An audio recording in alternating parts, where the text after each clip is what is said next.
The autumn rain had ended only hours before dawn, leaving the Hartwell estate wrapped in a cold silver mist that clung to the gardens like a forgotten sorrow.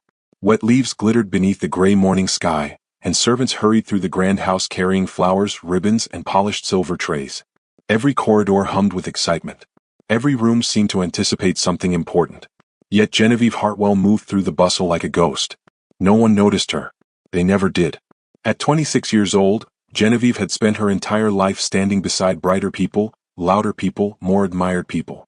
Most of all, she had spent it standing beside her older sister. Lady Rosalind Hartwell was everything society adored. She was beautiful in the effortless way poets described in books. Her smile charmed drawing rooms. Her laughter filled ballrooms. Men competed for her attention. Women copied her fashions. Wherever Rosalind entered, heads turned. Wherever Genevieve entered, conversations continued. She had long ago learned the difference. That morning she stood beside a window overlooking the front drive while servants decorated the manor for Rosalind's engagement announcement. The glass was cool beneath her fingertips as she watched carriages arriving through the gates. Behind her, her mother directed preparations. "The roses belong in the east salon," Lady Hartwell instructed sharply. "Rosalind prefers them there." Genevieve quietly adjusted a floral arrangement nearby. Her mother glanced at it once. "Not like that." Genevieve immediately corrected it. "No thank you" followed. Across the room her father beamed proudly while examining the guest list. "The entire county will be speaking of this engagement." "They already are," Lady Hartwell replied. Neither of them looked toward Genevieve. Neither noticed the sadness that had become as familiar to her as breathing.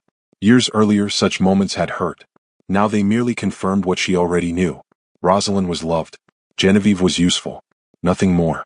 By afternoon, the entire estate had transformed into a celebration. Crystal chandeliers sparkled. Musicians arrived. Noble guests began filling the house. Then everything collapsed. A frantic servant rushed into the drawing room carrying a letter. The color drained from Lady Hartwell's face as she read it. "What is it?" Lord Hartwell demanded. His wife could barely speak. "Rosalind is gone." The room fell silent. The letter trembled in her hands. Rosalind had disappeared before the engagement could take place. No explanation. No destination. No promise of return. Only absence. Shock quickly became panic. Panic became scandal. Within days rumors spread through every corner of society. Some claimed Rosalind had fled with a secret lover. Others whispered she had ruined herself through disgraceful behavior.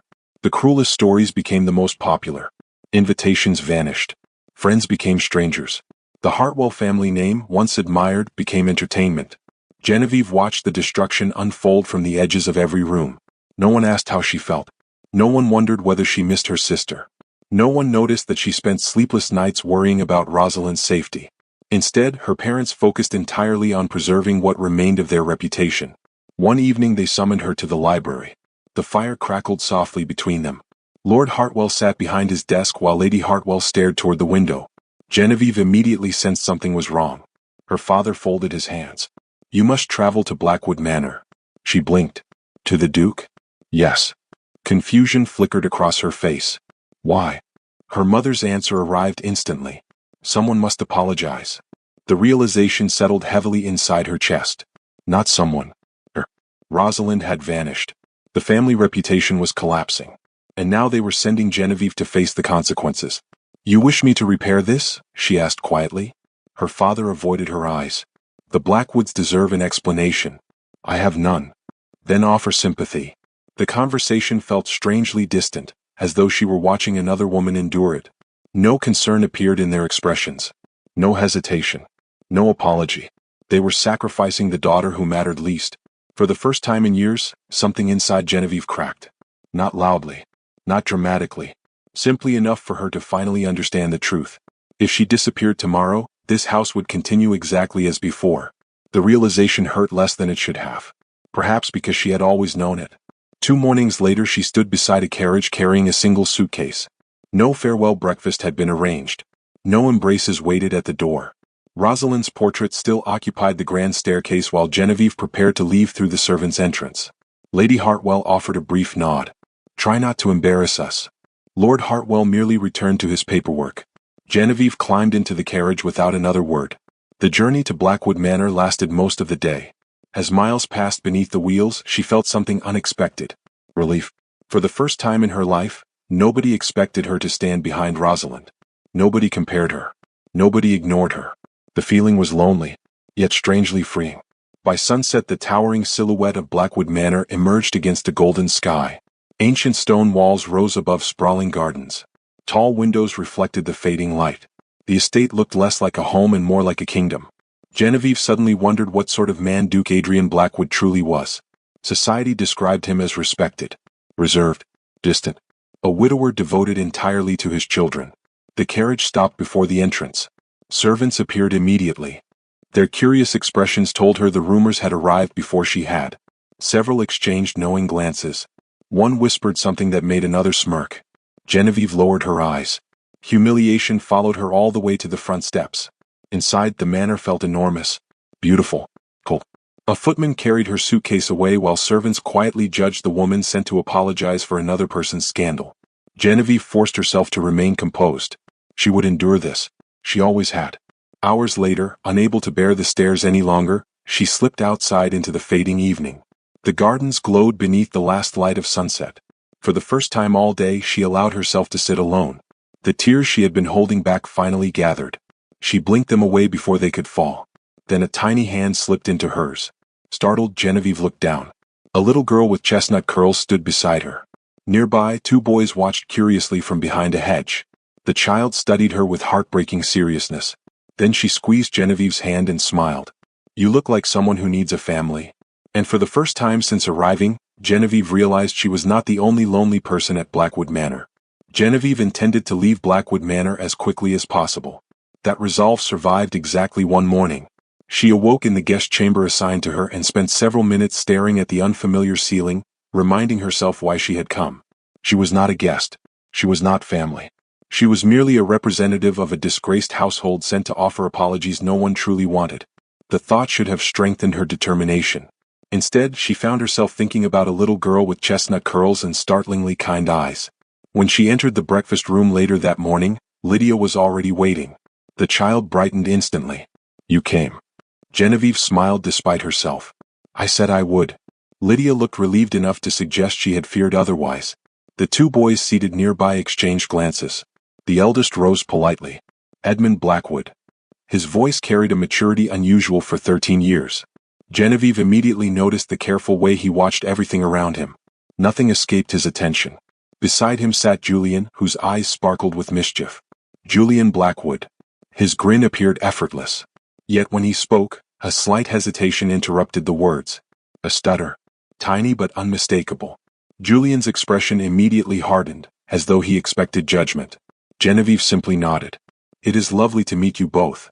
The tension disappeared from his face. By the end of breakfast, Lydia had already claimed the chair beside Genevieve, Julian had asked 3 questions, and Edmund had quietly made certain she received everything she needed before serving himself. The dynamic fascinated her. The children clearly adored one another. Yet something was wrong. They behaved less like children and more like survivors. As days passed, Genevieve began understanding why. The manor was magnificent. The children were loved. Yet grief lingered within every corridor. The late Duchess's absence remained visible everywhere. In untouched portraits. In forgotten music rooms. In silences that arrived unexpectedly. Most of all, her absence remained visible in the children themselves. Lydia followed Genevieve everywhere. She accompanied her through gardens, libraries, and sewing rooms. One afternoon Genevieve discovered the girl struggling with tangled embroidery thread. The child sighed dramatically. "It hates me." Genevieve laughed softly. "Perhaps it simply requires patience." For the next hour she carefully taught Lydia basic stitches. The little girl's concentration became almost fierce. When she finally completed a crooked flower, her smile illuminated the room. That evening she proudly carried the fabric through the manor. Genevieve heard servants praising it long after dinner. The next challenge arrived through Julian. His stutter worsened whenever he felt nervous. As a result, he often hid behind jokes before anyone could notice. One rainy afternoon Genevieve found him alone in the library pretending to read. Pretending poorly. "You dislike books?" she asked. "I'll love them." "Then why are you holding it upside down?" Julian stared at the book. Then laughter burst from him. Real laughter. The kind that arrives before embarrassment can interfere. Over the following days Genevieve developed small exercises disguised as games. She never corrected him publicly. Never showed pity. Never treated him as broken. Slowly his confidence grew. One evening during supper he completed an entire story without stumbling once. The pride on his face nearly brought tears to her eyes. Yet Edmund worried her most. The eldest Blackwood carried responsibilities far beyond his years. He monitored household matters, checked schedules, watched over his siblings constantly. Sometimes Genevieve caught him standing in doorways, ensuring everyone else was happy before allowing himself to relax. One afternoon she found him reviewing estate correspondence. The pile looked absurd beside someone so young. "You should be outdoors." He barely glanced up. "There is work. You are 13. There is always work."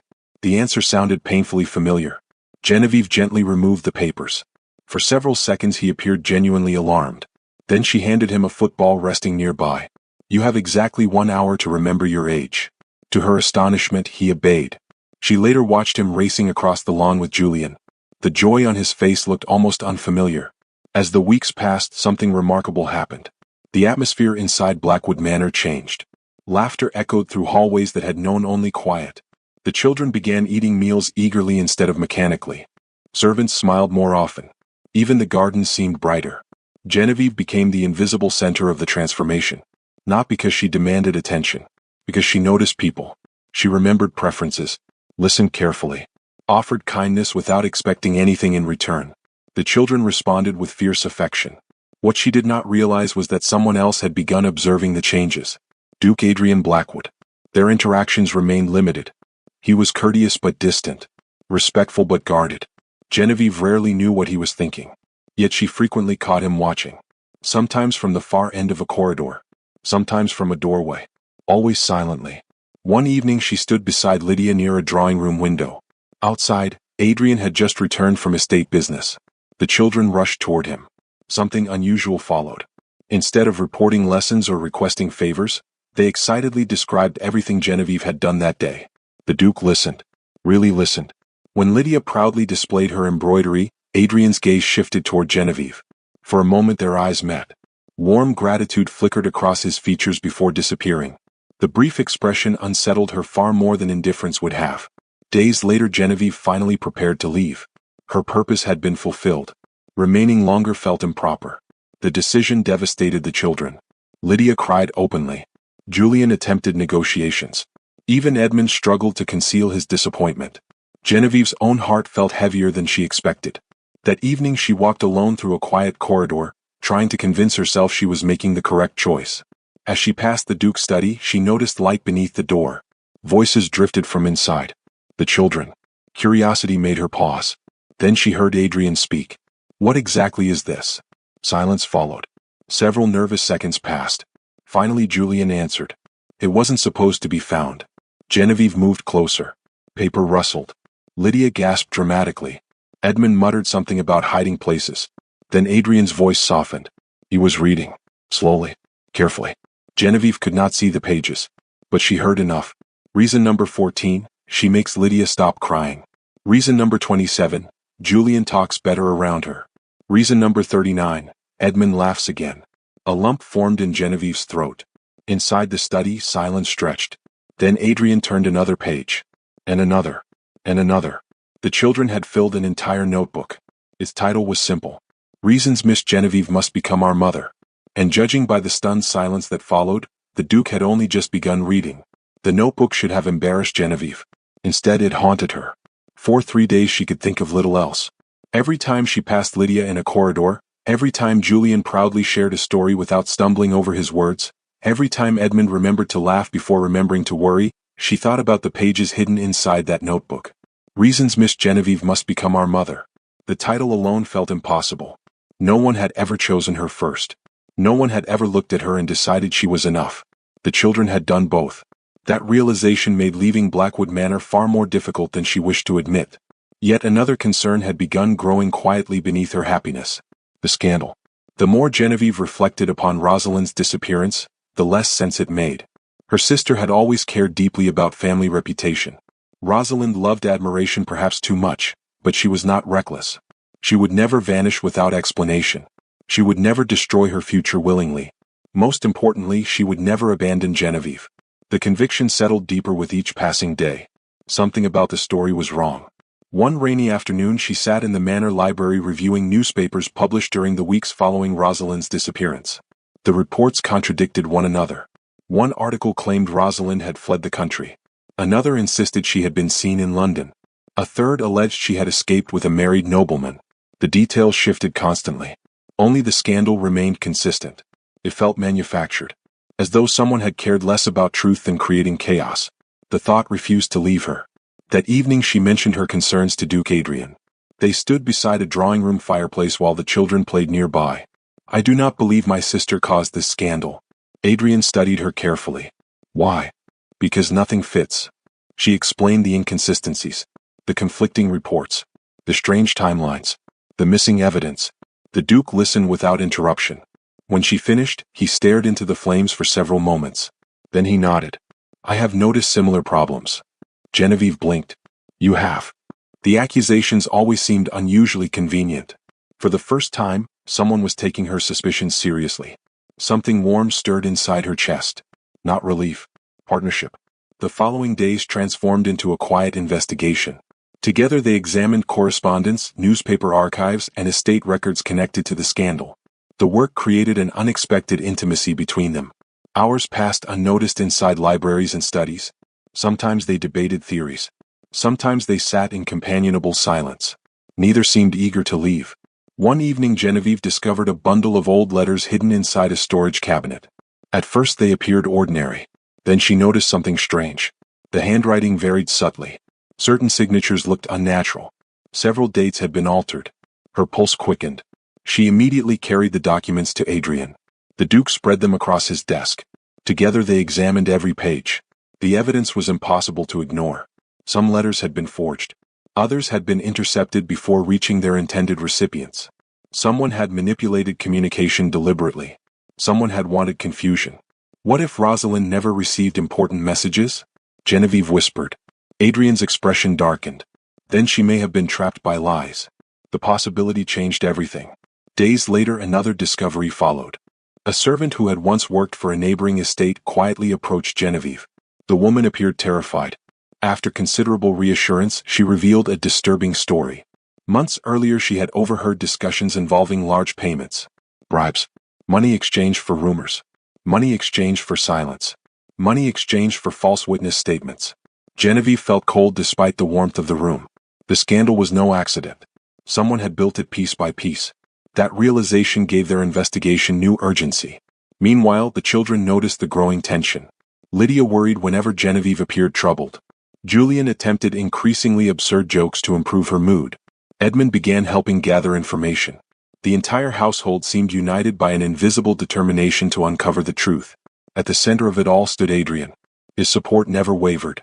Whenever Genevieve doubted herself, he listened. Whenever obstacles appeared, he found solutions.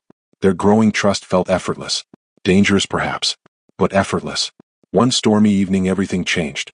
A messenger arrived after midnight carrying a package with no return address. The contents included several letters and a journal. Genevieve immediately recognized the handwriting. Rosalind's. Her hands trembled as she opened the pages. The entries revealed fear, confusion, desperation. Rosalind described receiving threatening messages. She described discovering forged correspondence. Most alarming of all, she described a man determined to ruin her. Genevieve read the final name aloud. Victor. The room fell silent. Adrian's jaw tightened. Lord Victor Ashcombe. His cousin. A respected nobleman. A trusted member of society. The implication felt unbelievable. Yet the evidence continued. The journal described meetings, threats, manipulation. A carefully orchestrated campaign designed to destroy Rosalind's reputation. Genevieve looked up from the pages. Why would he do this? Adrian already knew. She could see it in his eyes. Slowly he stood. Because removing Rosalind created instability. The realization unfolded piece by piece. Victor wanted influence over Blackwood affairs. He wanted Adrian isolated. He wanted access to inheritance decisions. He wanted power. The scandal had merely been a weapon. Every accusation, every rumor, every forged letter, all of it served a larger purpose. For several minutes neither spoke. The betrayal cut deeper because Victor belonged to the family. He had attended holidays, shared meals, played with the children, all while quietly destroying lives. Yet the greatest revelation remained hidden inside the final pages. Genevieve turned to them carefully. The handwriting had become increasingly frantic. Several lines were smudged by tears. Then she found the passage that changed everything. Her breath caught. Adrian immediately noticed. "What is it?" Genevieve could barely speak. "Rosalind is alive." The words echoed through the room. Alive. Not disgraced. Not vanished. Alive. A rush of relief nearly overwhelmed her. Months of fear shattered instantly. Tears blurred her vision. Her sister was still somewhere in the world. Still breathing. Still fighting. But relief lasted only moments. Because the next sentence was worse. Far worse. Rosalind had not been hiding voluntarily. Victor had threatened her life. If she returned, he promised she would disappear forever. The room seemed to grow colder. Rain hammered the windows. Lightning flashed beyond the glass. For the first time, the full scale of Victor's cruelty became visible. This was never merely a scandal. It was persecution. Adrian moved toward the fireplace. His expression had become dangerously calm. "We will find her." Genevieve wanted to believe him. She truly did. Then another sound interrupted the storm. Footsteps. Fast. Urgent. A servant burst into the study without knocking. His face had turned pale. Duke Blackwood. Adrian immediately straightened. What happened? The servant swallowed hard. A rider was found near the South Road. Genevieve's pulse quickened. The man handed over a sealed envelope. Only 3 words were written across the front. For Miss Hartwell. With shaking fingers she broke the seal. Inside waited a single sheet. 1 sentence. Nothing more. Genevieve recognized Rosalind's handwriting instantly. And as she read the message, every trace of color disappeared from her face. Because her sister had written only this. "He knows you're looking for me." The message changed everything. For several seconds Genevieve could do nothing except stare at the words written in her sister's familiar hand. "He knows you're looking for me." The sentence seemed to pulse upon the page. Fear settled heavily inside the study. Outside, rain lashed the windows while thunder rolled across the night sky. Duke Adrian stood beside her, his expression unreadable. Yet Genevieve sensed the same realization taking shape in both their minds. Victor Ashcombe knew they were getting close to the truth, which meant he was becoming dangerous. The following days passed beneath a cloud of urgency. Every lead was pursued. Every witness was questioned. Every piece of evidence was carefully protected. Genevieve refused to retreat despite repeated warnings. If Rosalind had endured months of fear alone, then Genevieve could endure a little danger. The thought strengthened her resolve. Adrian argued with her exactly once. "You should leave the manor until this is finished." Genevieve immediately shook her head. "No. Victor has already threatened your sister. He will not stop because I hide." His jaw tightened. For several moments neither spoke. Then Adrian exhaled slowly. "You are remarkably stubborn." A faint smile touched Genevieve's lips. "So I have been told." To her surprise the Duke smiled back. The expression lasted only a moment. Yet it transformed the entire room. For the first time she understood why people respected him so deeply. Beneath the reserve lived genuine warmth. The realization lingered far longer than it should have. Meanwhile Victor moved quickly. Witnesses suddenly disappeared. Important records went missing. A servant carrying documents was intercepted on the road. Every obstacle pointed toward the same conclusion. Victor was desperate. Desperate people made mistakes. The mistake arrived sooner than expected. One afternoon Edmund burst into the library carrying a ledger discovered inside an abandoned estate office connected to Victor's business affairs. The boy's face glowed with excitement. "I think this matters." Genevieve immediately examined the records. Her pulse quickened. Payments, dates, names. The ledger connected Victor directly to several individuals who had spread false rumors about Rosalind. At last they possessed proof. Real proof. The kind capable of destroying powerful men. For one glorious evening hope filled Blackwood Manor. Then disaster struck. The ledger vanished. A locked cabinet had been forced open. The evidence was gone. The theft confirmed their worst fears. Victor knew exactly what threatened him. Lydia cried when she learned the documents had disappeared. Julian paced furiously through the corridors. Even Edmund looked defeated. Genevieve felt the same despair. Without proof, truth alone would never defeat a nobleman as influential as Victor. That night she sat alone in the darkened drawing room. Moonlight spilled across the floor. The manor had fallen silent. She stared into the shadows and wondered whether they had lost. Soft footsteps interrupted her thoughts. Adrian entered quietly. Neither spoke for several moments. Then he sat beside her. "He wants us to surrender." Genevieve nodded. "He may succeed." "No.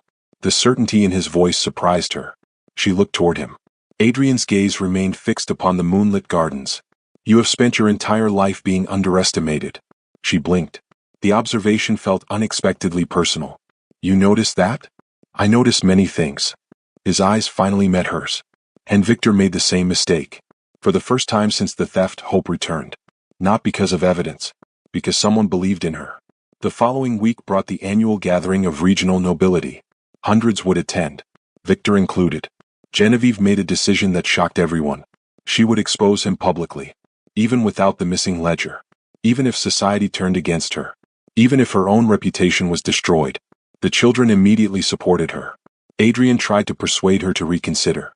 Not because he doubted her. Because he feared for her. Genevieve understood the difference. That understanding made walking away from him increasingly impossible. The night of the gathering arrived beneath brilliant chandeliers and polished marble. Noble families filled the grand ballroom. Music drifted through the air. Conversation echoed from every corner. At the center stood Victor Ashcombe. Confident. Smiling. Certain of victory. Genevieve stepped forward before the assembled guests. The room gradually quieted. Curious eyes followed her. Victor's smile never faltered. Not at first. Genevieve spoke calmly. She described forged letters. False witnesses. Threats. Manipulation. Gasps spread through the ballroom. Victor laughed dismissively. A fascinating story. Several guests nodded uncertainly. Without proof, accusations remained accusations. Victor knew it. Genevieve knew it. The room began shifting in his favor. Then the doors opened. Silence crashed across the ballroom. A woman entered.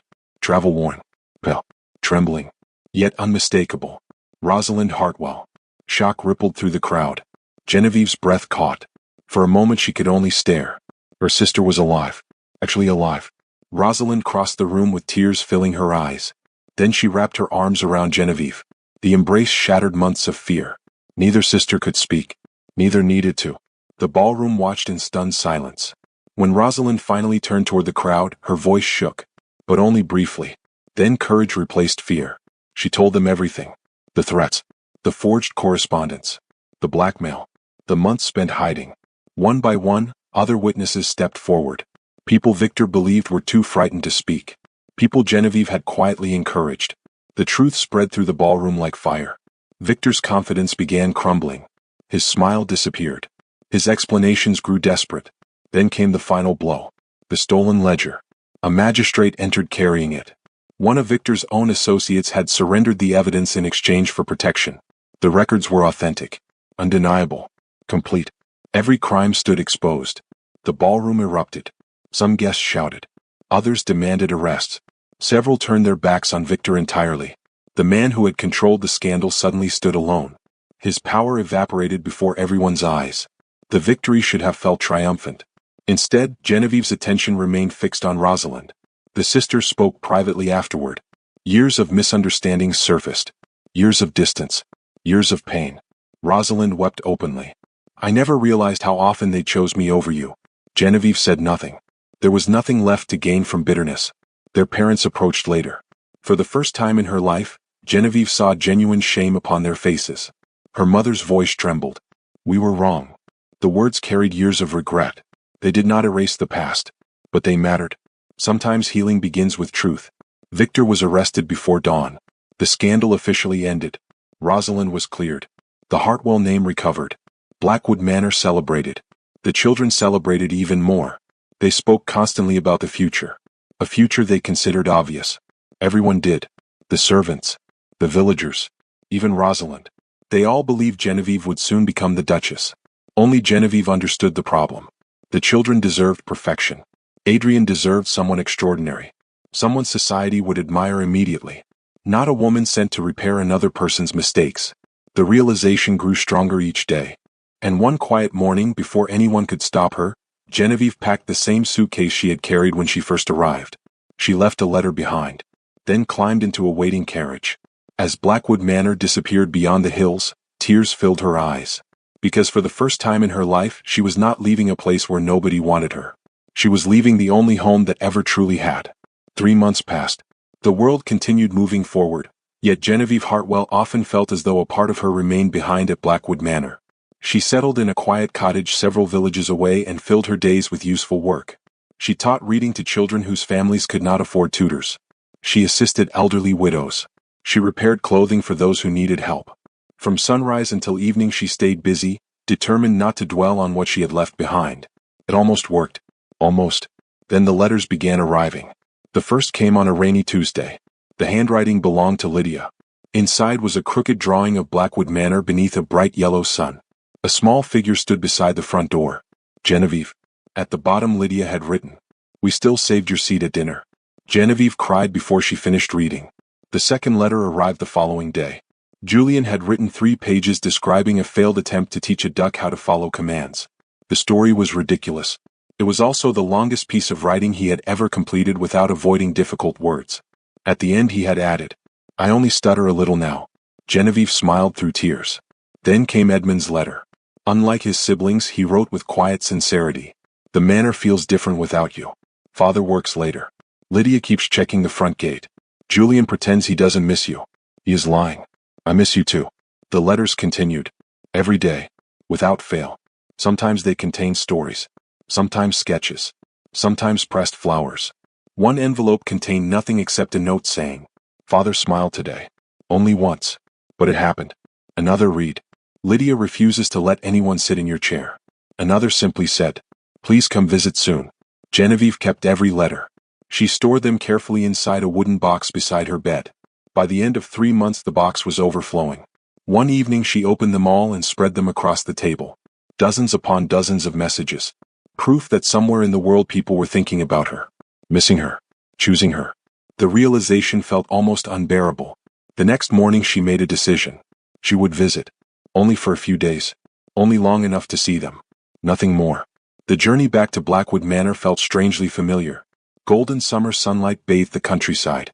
Fields swayed beneath warm breezes. For the first time in months, anticipation replaced loneliness.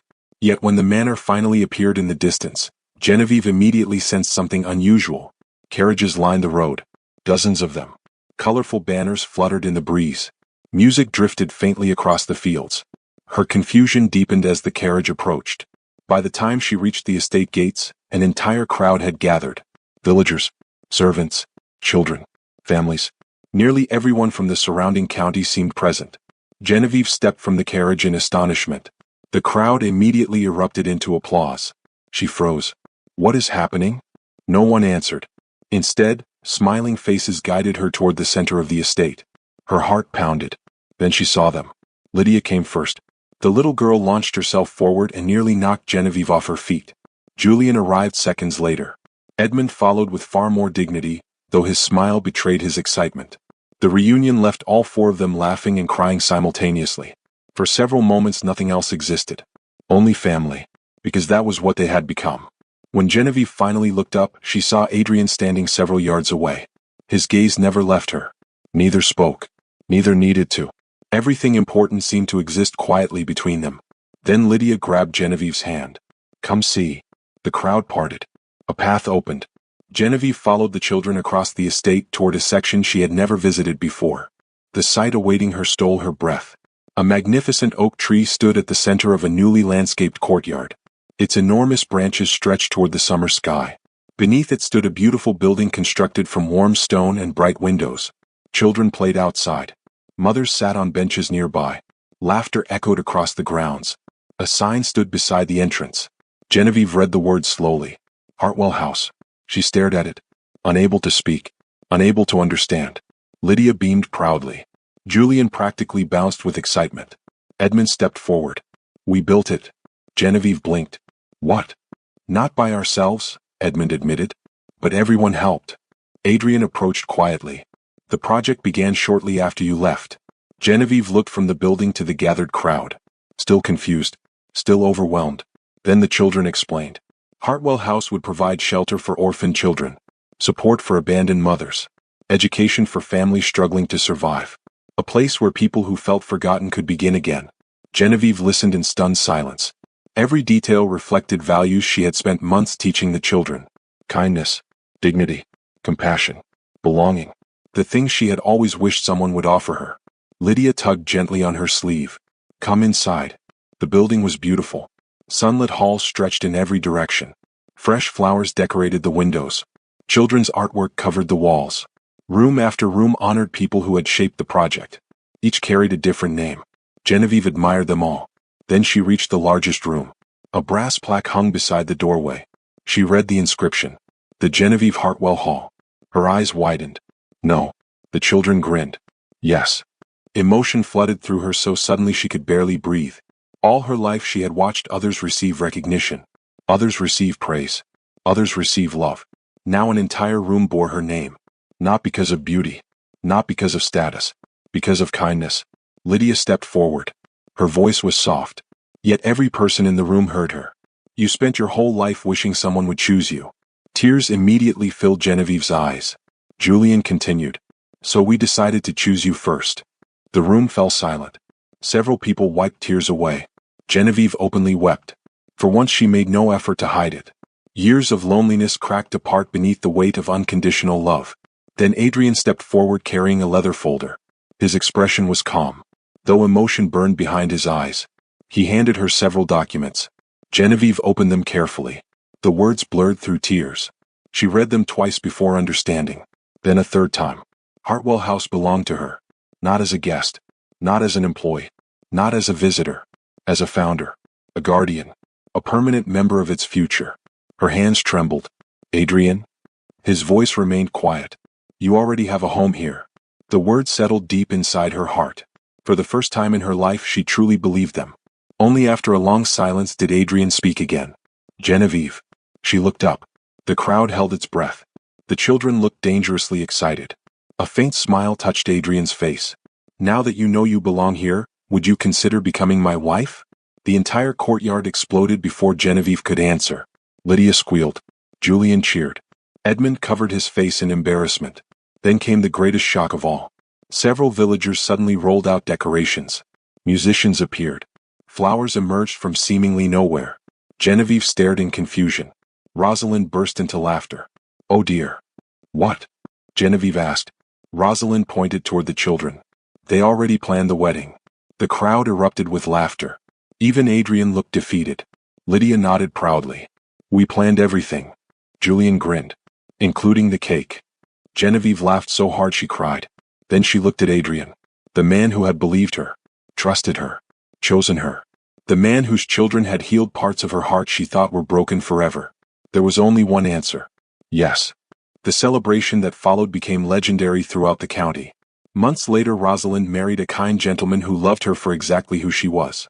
Hartwell House flourished beyond anyone's expectations. Children found safety. Families found hope. And Blackwood Manor became the warmest place in the region. Every corridor echoed with laughter. Every meal felt like a celebration. Every room carried evidence of a family built not by obligation but by choice. Each year they gathered beneath the great oak tree. Adrian, Genevieve, Edmund, Julian, Lydia, Rosalind, friends, villagers, children from Hartwell House. And fixed beside the trunk stood a plaque that reminded everyone how extraordinary life could become when kindness changed a destiny. The woman sent there because nobody wanted her had become the heart of an entire kingdom.